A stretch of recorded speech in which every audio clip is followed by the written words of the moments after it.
नमस्कार दोस्तों, मैं सुमित मिश्रा स्वागत करता हूं एक बार फिर से आप सभी का Mishra ji technical YouTube channel में। दोस्तों डेली जीके टेस्ट की सीरीज को आगे बढ़ाते हुए आज हम लोग बात करेंगे सेट 12 की। इसमें दोस्तों प्रीवियस ईयर के क्वेश्चन सॉल्व कराए जा रहे हैं आपसे, हिंदी और इंग्लिश दोनों लैंग्वेज में होते हैं। पिछले 11 सेट अगर आपने नहीं देखे हैं तो आप लोग ऊपर ये कार्ड बनकर आ रहा है प्लेलिस्ट का, इस पर क्लिक कीजिए और जाइए अभी देख लीजिए। बहुत ही इंपॉर्टेंट होते हैं दोस्तों, इसमें प्रीवियस ईयर के क्वेश्चंस बहुत ही अच्छे से एक्सप्लेन करके बताए जाते हैं आपको। तो आई होप ये सीरीज़ भी आपके लिए बहुत ही ज़्यादा बेनिफिशियल हो रही होगी।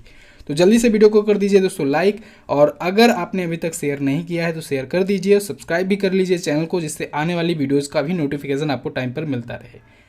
तो चलिए दोस्तों ज़्यादा समय नहीं लेते हुए वीडियो को स्टार्ट करते हैं। देखते हैं पहला क्वेश्चन है GSLV का पूरा नाम क्या है। GSLV मतलब होता है दोस्तों जियो सिंक्रोनस सैटेलाइट लॉन्च व्हीकल। आज मैं आपको GSLV और PSLV के बारे में बताने वाला हूँ डिटेल में, दोनों में डिफरेंस भी बताने वाला हूँ। बहुत ही अच्छे से समझिएगा, बहुत इंपॉर्टेंट है। अगर आप लोग GSLV और PSLV के बारे में अंतर जान गए तो आपको रॉकेट का नाम लेते ही ये पता चल जाएगा कि किस पर्पज से सैटेलाइट लॉन्च की गई है। ओके, GSLV और PSLV दोस्तों बेसिकली दो रॉकेट हैं ये इसरो के, ठीक है। इसरो के रॉकेट का नाम है GSLV और PSLV। इसरो यानी इंडियन स्पेस रिसर्च ऑर्गेनाइजेशन, तो ये भारत के दो रॉकेट हो गए। GSLV geosynchronous launch vehicle satellite launch vehicle, और PSLV यानी polar satellite launch vehicle. GSLV दोस्तों बेसिकली ये 36,000 किलोमीटर की ऊंचाई पर छोड़ा जाता है। ये 36,000 किलोमीटर की ऊंचाई पर ऑर्बिट में छोड़ दिया जाता है। तो ये करता क्या है कि पृथ्वी की तरह ही ये भी चक्कर लगाता है, सेम टू सेम। जैसे जैसे पृथ्वी चक्कर लगाएगा वैसे वैसे ये भी चक्कर लगाता है। पृथ्वी अपने दूरी पर नाचता है, आपको याद होगा, ठीक है। तो अपनी दूरी पर पृथ्वी जैसे जैसे चक्कर लगाता है वैसे वैसे सेम टू सेम ये भी चक्कर लगाता चलता है। तो इसीलिए इसको कहा जाता है जियो सिंक्रोनस, यानी कि जियो मतलब समझ रहे हैं आप लोग, जियो सिंक्रोनस पृथ्वी के सिंक्रोनाइजेशन के साथ ये चक्कर लगाता चलता है। तो ये 36,000 किलोमीटर की ऊंचाई पर छोड़ा जाता है। ओके, जियो सिंक्रोनस सैटेलाइट लॉन्च व्हीकल दोस्तों ये 4G टेक्नोलॉजी का है, यानी 4th जनरेशन का है। जियो सिंक्रोनस सैटेलाइट लॉन्च व्हीकल के द्वारा दोस्तों सैटेलाइट पहुंचाने के लिए 3 स्टेज में टूटना पड़ता है, ठीक है। PSLV के बारे में बात करते हैं। PSLV polar satellite launch vehicle, इसके लिए दोस्तों ज़रूरी नहीं है ये 36,000 किलोमीटर की ऊंचाई पर छोड़ा जाए। ये नीचे भी छोड़ा जा सकता है, ऊपर भी छोड़ा जा सकता है, ठीक है। इससे ऊपर की ऊंचाई पर भी, इससे नीचे की ऊंचाई पर भी छोड़ा जा सकता है।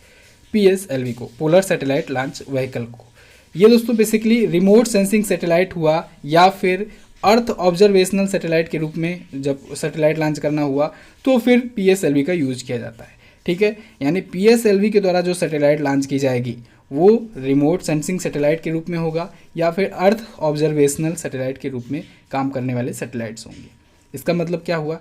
अर्थ ऑब्जर्वेशनल का मतलब जैसे भारत का नक्शा, दुनिया का नक्शा या बॉर्डर, कहाँ पर क्या गतिविधियाँ चल रही हैं, इन सबको अगर ऑब्जर्व करना हुआ तब फिर जो सैटेलाइट छोड़ी जाती है उसे अर्थ ऑब्जर्वेशनल सैटेलाइट कहते हैं।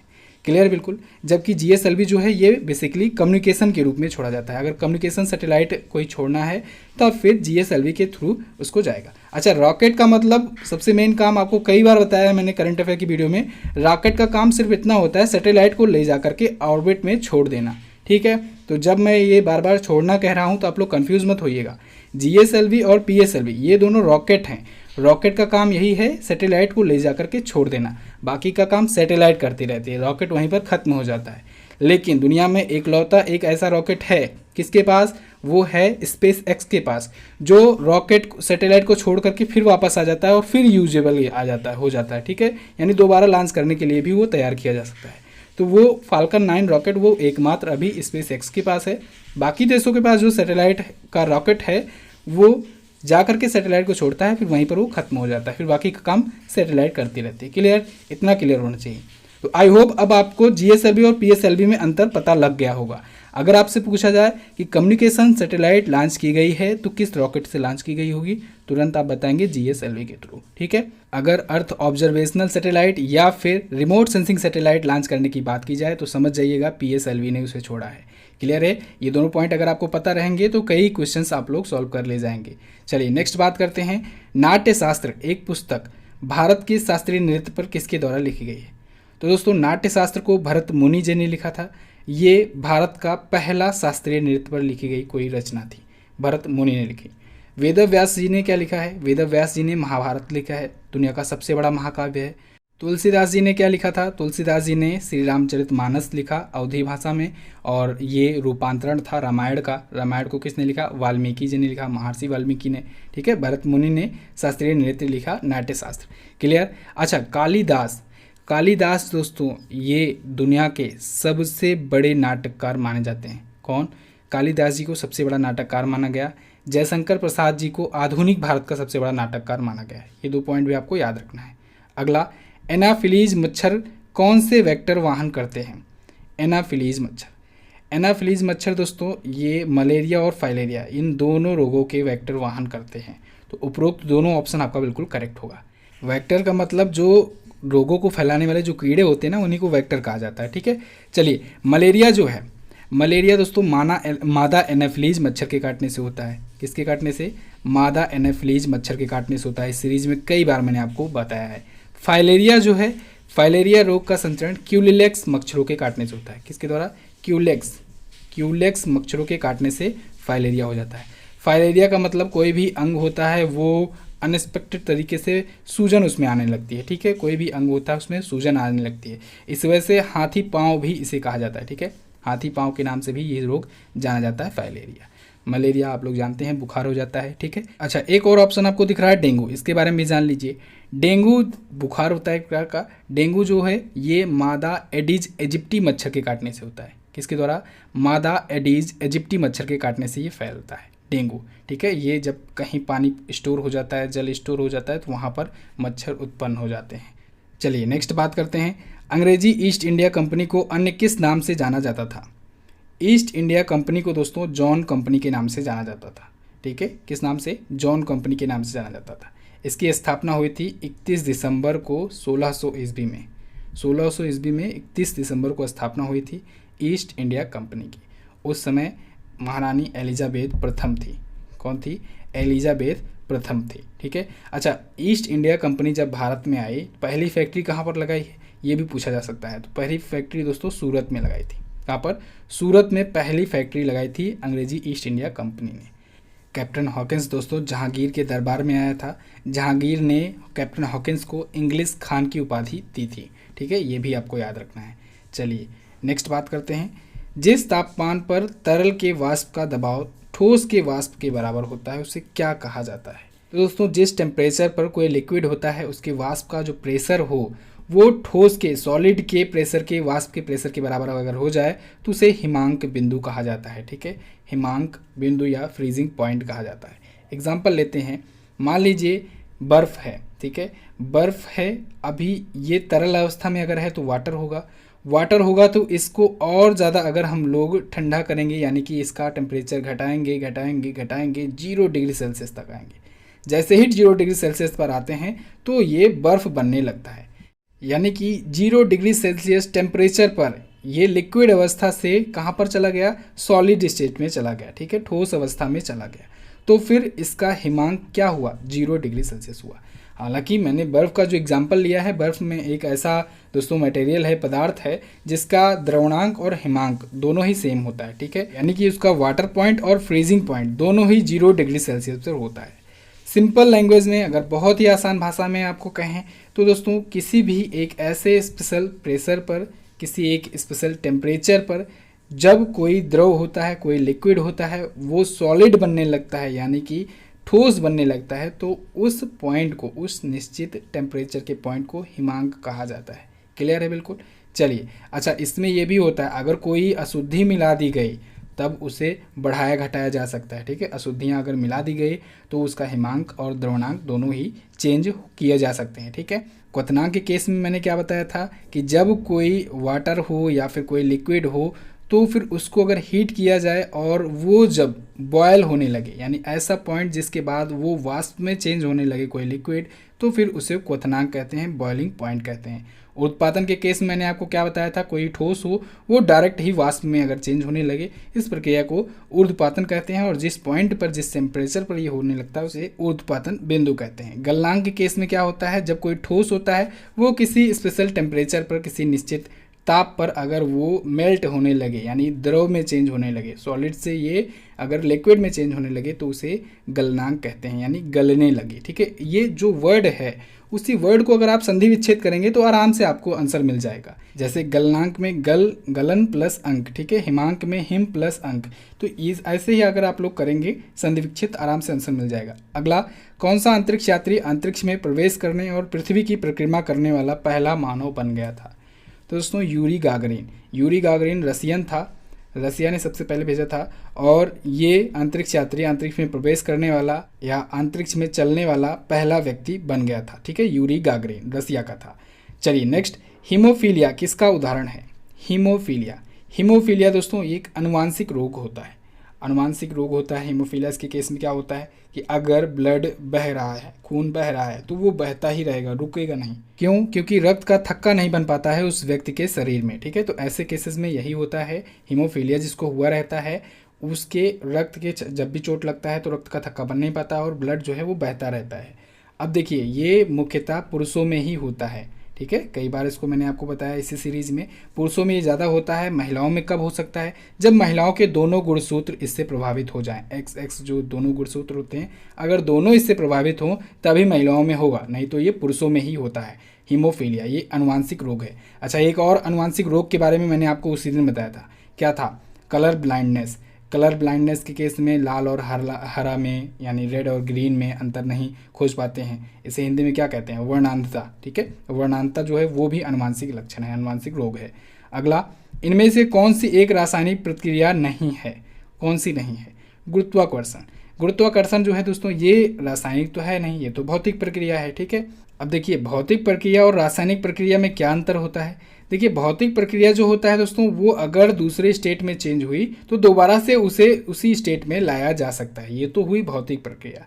लेकिन अगर कोई ऐसी प्रक्रिया है, कोई ऐसा रिएक्शन है जो एक फॉर्म से दूसरे फॉर्म में चेंज होता है, दोबारा से उसे नहीं लाया जा सकता है। जैसे फॉर एग्जांपल आपको बताऊं, दूध से दही का बनना, अगर दही एक बार बन जाए तो क्या दोबारा से दूध बनाया जा सकता है? नहीं बनाया जा सकता है। ठीक है, तो ये हुई रासायनिक प्रक्रिया। लेकिन जैसे कोई बर्फ़ का टुकड़ा है, इसको अगर पिघलाया जाता है ये वाटर बनता है, दोबारा से इसे फ्रीज करके बर्फ़ बनाया जा सकता है, तो ये हुई भौतिक प्रक्रिया। क्लियर है बिल्कुल? चलिए नेक्स्ट बात करते हैं। अगला है सामान्य मनुष्य का खून बहने का समय और जमने का समय, इसे जमना कर लीजिए, जमने का समय क्रमशः कितना होता है?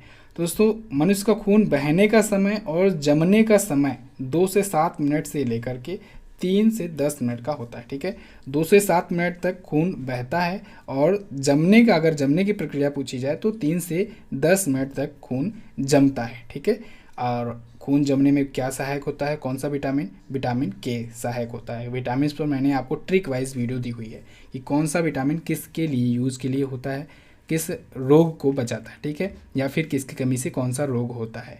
तो दोस्तों रक्त का थक्का नहीं जमता है विटामिन के की कमी से। ठीक है, और अभी मैंने जैसे कि बताया, अगर रक्त का थक्का ना जम रहा हो यानी रक्त लगातार बह रहा हो, ब्लड लगातार बह रहा हो, तो फिर कौन सा रोग होता है? हीमोफीलिया होता है, जो कि एक अनुवांशिक बीमारी होती है। अगला है आईपीसी का पूरा नाम क्या है? आईपीसी, आईपीसी यानी Indian penal code. Indian penal code के तहत ही दोस्तों दी जाती है कोई भी सज़ा भारत में। आप लोग ज़रूर सुने होंगे भारतीय दंड संहिता। ठीक है, यही है आईपीसी। ठीक है, आईपीसी की सेक्शन के तहत किसी को भी, किसी भी अपराधी को सज़ा दी जाती है। तो ये है आईपीसी। किसके द्वारा शुरू की गई थी? इसे दोस्तों लॉर्ड कैनिंग ने शुरू किया था। किसने? लॉर्ड कैनिंग ने शुरू किया था 1859 ईस्वी में, तब से ही ये भारत में है। ठीक है, एक बात यहाँ पर आपको ध्यान देनी चाहिए, आईपीसी की धाराएं अलग होती हैं और संविधान के अनुच्छेद अलग होते हैं। बहुत से लोग दोनों को मर्ज कर देते हैं, दोनों को एक ही समझते हैं। नहीं, संविधान का अनुच्छेद जो है ये नियम बताता है, कानून बताता है, लेकिन सज़ा देने का काम आईपीसी करता है। ठीक है, तो इंडियन पिनल कोड जो है इसी के तहत सज़ा दी जाती है। जबकि अगर चेक करना हो कि क्या कानून है, क्या कानून नहीं है, क्या नियम है, क्या नियम हमारे संविधान में है, क्या संशोधन करना है, ये सब चीज़ें अनुच्छेद के तहत आती हैं, संविधान के अनुच्छेद में होती हैं। ठीक है, जिसका संसद में निर्माण होता है, आपको पता है। चलिए नेक्स्ट बात करते हैं, लोहे की जंग लगने की प्रक्रिया कौन सी होती है? देखिए लोहे की जंग लगना भी एक रासायनिक प्रक्रिया है। भी हम लोग रासायनिक और भौतिक प्रक्रिया जाने। लोहे की जंग लगने के केस में क्या होता है? लोहे का संक्षारण होने लगता है, लोहे की लाइफ कम होने लगती है। ठीक है, आयरन की लाइफ कम होने लगती है, क्योंकि वो धीरे धीरे खत्म होने लगता है। तो लोहे का जंग लगना रासायनिक प्रक्रिया है, इसको समझिएगा। अगर लोहा संक्षारित हो जाएगा, लोहा धीरे धीरे खत्म हो रहा है, तो दोबारा से वो अपने ओरिजिनल अवस्था में आ सकता है, नहीं आ सकता है, तो ये रासायनिक अवस्था हुई, ठीक है, रासायनिक प्रक्रिया हुई। नेक्स्ट, निम्नलिखित में से कौन सा एक जीवाणु संबंधी रोग है? जीवाणु यानी बैक्टीरिया संबंधित रोग कौन सा है दोस्तों? उपदंश जो है, सिम्फिलिस जो है, ये एक जीवाणु संबंधी रोग होता है, बैक्टीरिया से संबंधित रोग होता है इन ऑप्शंस के अकॉर्डिंग। पोलियो का वायरस होता है, दाद खाद खुजली ये होता है फंगस के कारण, ठीक है, फफूंदी के कारण, कवक के कारण, जबकि पोलियो का वायरस होता ही है। उपदंश जो है ये है जीवाणु संबंधी रोग। सिफिलिस जो होता है ये ट्रेपोनमा पैलिडियम जीवाणु के कारण होता है। किसके द्वारा? ट्रेपोनमा पैलिडियम जीवाणु के कारण, बैक्टीरिया के कारण होता है। दोस्तों सितंबर मंथ की हिंदी और इंग्लिश दोनों में ई बुक आ चुके हैं। आप लोग MZT ऐप डाउनलोड करके वहां से परचेज कर सकते हैं, लिंक भी डिस्क्रिप्शन में दिया गया है, वहां से भी जाकर ले सकते हैं। डिटेल जानकारी होती है इसमें, कैटेगरी वाइज ई बुक होती है, आप लोग परचेज कर सकते हैं सभी महीनों की ई बुक। नेक्स्ट, बौद्ध संरचना धामेक स्तूप कहाँ पर स्थित है? देखिए दोस्तों, धामेक स्तूप ये स्थित है सारनाथ में। सारनाथ कहाँ पर है? वाराणसी जिले में, उत्तर प्रदेश में, भारत में, ठीक है। सारनाथ में है धामेक स्तूप। एक स्तूप और आप लोग सुने होंगे, सांची का स्तूप। सांची का स्तूप दोस्तों भारत का सबसे ऊंचा स्तूप है और ये है मध्य प्रदेश में। दोनों में अंतर याद रखिएगा, सांची स्तूप और धामेक स्तूप ये अलग अलग हैं। इन दोनों को दोस्तों बेसिकली बनवाया था अशोक ने। अशोक राजा जो थे, सम्राट अशोक, उन्होंने निर्माण कराया था। ऐसा कहा जाता है दोस्तों कि सम्राट अशोक ने 84,000 के आसपास में स्तूप बनवाए हुए थे, बौद्ध स्तूप बनवाए हुए थे। इसे भी आपको याद रखना है। अगला, शरावती पनबिजली परियोजना किस राज्य में स्थित है? शरावती पनबिजली परियोजना ये है दोस्तों कर्नाटक में, शरावती नदी पर बनाई गई है, इसी वजह से इसका नाम शरावती पनबिजली परियोजना है। और शरावती नदी पर ही है जोग जलप्रपात, जोग या गारसोप्पा, या जिसे अब नया नाम दिया गया है महात्मा गांधी जलप्रपात, ठीक है। तो महात्मा गांधी जलप्रपात जो है भारत का सबसे ऊंचा जलप्रपात है, वो भी शरावती नदी पर स्थित है। पनबिजली परियोजनाओं पर 5 मिनट की मैंने आपको वीडियो दी हुई है, आप लोग सर्च करके देख सकते हैं ऐप में। अगला है, रोगों को फैलाने वाले कीड़ों को क्या कहा जाता है? तो अभी आपको याद हो, शुरुआत में ही मैंने बताया, वेक्टर कहते हैं। जो कीड़े रोगों को फैलाते हैं उन्हें वेक्टर कहा जाता है, ठीक है। कुछ कीड़े हमारे लिए हार्मफुल होते हैं, कुछ कीड़े हमारे लिए बेनिफिशियल भी होते हैं, ठीक है। कुछ कीड़ों से हमारा लाभ भी होता है, तो वेक्टर कहा जाता है उन कीड़ों को जो रोगों को फैलाते हैं। नेक्स्ट, 1971 में स्वतंत्रता की घोषणा के बाद बांग्लादेश के प्रथम प्रधानमंत्री कौन हुए? तो दोस्तों प्रथम प्रधानमंत्री बांग्लादेश के हुए शेख मुजीबुर रहमान। कौन? शेख मुजीबुर रहमान। 1971 में आपको पता होगा 16 दिसंबर को बांग्लादेश आज़ाद हुआ। आपको डेट याद होनी चाहिए, 16 दिसंबर थी वो डेट जब भारत पूर्वी पाकिस्तान पर विजय हासिल किया। तो पूर्वी पाकिस्तान था पहले, उसका नाम बाद में चेंज करके बांग्लादेश किया गया और अलग देश बनाया गया।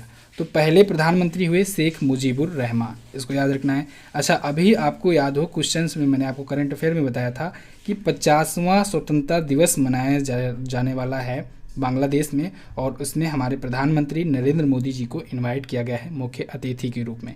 ये बड़ा इंपॉर्टेंट क्वेश्चन है, इसको ध्यान रखिएगा। नेक्स्ट, माउंट एवरेस्ट की चोटी समुद्र के स्तर से लगभग कितने फुट ऊपर है? दोस्तों माउंट एवरेस्ट जो है दुनिया की सबसे ऊंची चोटी, जो कि जिसकी ऊंचाई है 8,850 मीटर के आसपास में, ठीक है। कहीं कहीं आपको 8,848 दिखेगा, कहीं कहीं 8,850 दिखेगा, लेकिन लेटेस्ट 8,850 है और ये मीटर में है। फिट में यहाँ पर पूछा गया है। फिट की अगर बात की जाए तो होता है लगभग 29,000 फीट। तो 29,000 फीट की ऊंचाई है समुद्र तल से, ठीक है। माउंट एवरेस्ट है कहाँ पर? ये है नेपाल में। नेक्स्ट, आज़ाद हिंद फौज का गठन किस वर्ष किया गया? आज़ाद हिंद फौज, इसका गठन दोस्तों 1942 में किया गया था। इंडियन नेशनल आर्मी के द्वारा आज़ाद हिंद फौज का गठन किया गया 1942 में, ठीक है। किसने किया? तो दोस्तों देखिएगा, यहाँ पर लोग कंफ्यूज होते हैं। आज़ाद हिंद फौज का गठन यानी इसकी स्थापना की रास बिहारी बोस ने, जबकि इसके सुपर कमांडर हुए सुभाष चंद्र बोस जी। तो बहुत से लोग कंफ्यूज होते हैं, सुभाष चंद्र बोस जी का नाम लगा देते हैं, वो गलत है। वो सुपर कमांडर बने, लेकिन स्थापना किसने की थी? रास बिहारी बोस ने। इसको ध्यान रखिएगा, ठीक है। चलिए नेक्स्ट, पावर ट्रांसफार्मर की कार्यप्रणाली का सिद्धांत किस पर बेस्ड है? पावर ट्रांसफार्मर ये दोस्तों फैराडे के नियम पर आधारित है, फैराडेज लॉ पर आधारित है ट्रांसफार्मर की कार्यप्रणाली। फैराडे का नियम क्या कहता है? फैराडे के नियम के अनुसार दोस्तों, अगर कोई क्लोज्ड सर्किट है, अगर कोई बंद परिपथ है, तो उसमें जनरेट होने वाला जो ईएमएफ होगा, ईएमएफ इलेक्ट्रोमोटिव फोर्स जो होगा, यानी विद्युत वाहक बल जो होगा, वो उस सर्किट में फ्लो होने वाले मैग्नेटिक फ्लक्स के, चुंबकीय फ्लक्स के परिवर्तन की दर के बराबर होता है। ठीक है, इसे इस फॉर्मूले के रूप में epsilon equal to -n del phi upon del t के नाम से भी जानते हैं। ठीक है, del phi upon del t के नाम से जानते हैं। माइनस सिंबल आप लोग मत भूलिएगा, माइनस सिंबल का मतलब है ये इसका अपोज करता है। तो ये है फैराडे का नियम, जिस पर ट्रांसफार्मर की वर्किंग प्रिंसिपल बेस्ड होती है। नेक्स्ट बात करते हैं, कौन से चोल राजा ने मालदीव के द्वीपों पर दरियाई विजय प्राप्त की थी? तो दोस्तों राजा राज थे, राजा राज चोल वंश के राजा थे। इन्होंने मालदीव के द्वीपों पर विजय हासिल की थी। ठीक है, चोल वंश के बारे में जानिए, बहुत इंपॉर्टेंट क्वेश्चन यहाँ से बनते हैं। सबसे पहले जानिए चोल वंश के संस्थापक कौन थे? तो संस्थापक इसके विजयालय थे। कौन? विजयालय ने चोल वंश की स्थापना की। चोल वंश क्यों ज़्यादा फेमस है? क्योंकि ये नौसेना रखा था। ठीक है, नौसेना, सबसे पहले नौसेना चोल वंश के ही राजाओं के पास थी। चोल वंश की राजधानी तंजौर हुआ करती थी। सबसे बड़ी नौसेना, सबसे ताकतवर नौसेना भी इसी की थी। ठीक है, इसके अंतिम शासक हुए चोल वंश के राजेंद्र तृतीय। कौन? राजेंद्र तृतीय। ठीक है, चोल वंश के ही राजा थे राजा राज प्रथम, और राजा राज प्रथम ने उत्तरी श्रीलंका सहित बहुत सारे क्षेत्रों को जीता हुआ था। तो राजा राज ने ही मालदीव के द्वीपों में भी जीत हासिल की थी। क्लियर? तो ये था चोल वंश। तो बस दोस्तों, ये तो थे आज के top 20 questions Telly GK test series के। आई होप आपको ये सीरीज़ बहुत पसंद आती है, आप लोग इसे शेयर भी करते हो। आप लोग देखिए दोस्तों, अगर शेयर करोगे तो हमें मोटिवेशन मिलता रहेगा और मैं ये सीरीज़ लगातार कंटिन्यू करता रहूँगा। अगर आप लोग शेयर करोगे, सपोर्ट करोगे तो मुझे भी अच्छा लगेगा। वीडियो को लाइक कर दिया करो, शेयर कर दिया करो। इन्फॉर्मेशन अगर अच्छी लगती है, बेनिफिशियल लगती है तो आप लोग शेयर जरूर किया करो। चैनल पर अगर पहली बार आए हैं आप लोग तो चैनल को भी सब्सक्राइब कर लीजिए, बेल आइकन को प्रेस कर लीजिएगा, जिससे आने वाली वीडियोज़ का नोटिफिकेशन आपको मिलता रहे। प्लेलिस्ट में बाकी पार्ट्स भी आपको दिख जाएंगे तो उनको भी आप लोग देख लीजिएगा। इसकी क्विज़ मिलेगी आपको MZT ऐप पर, तो MZT ऐप ओपन करके इसकी क्विज़ भी सॉल्व कर लीजिए, जिससे आपके ये सारे क्वेश्चंस पक्के हो जाएं। क्लियर? बिल्कुल। तो मिलते हैं अब नई वीडियो में, नए सीरीज़ में, नए एपिसोड में इसी सीरीज़ के। तब तक के लिए नमस्कार, जय हिंद, वंदे मातरम।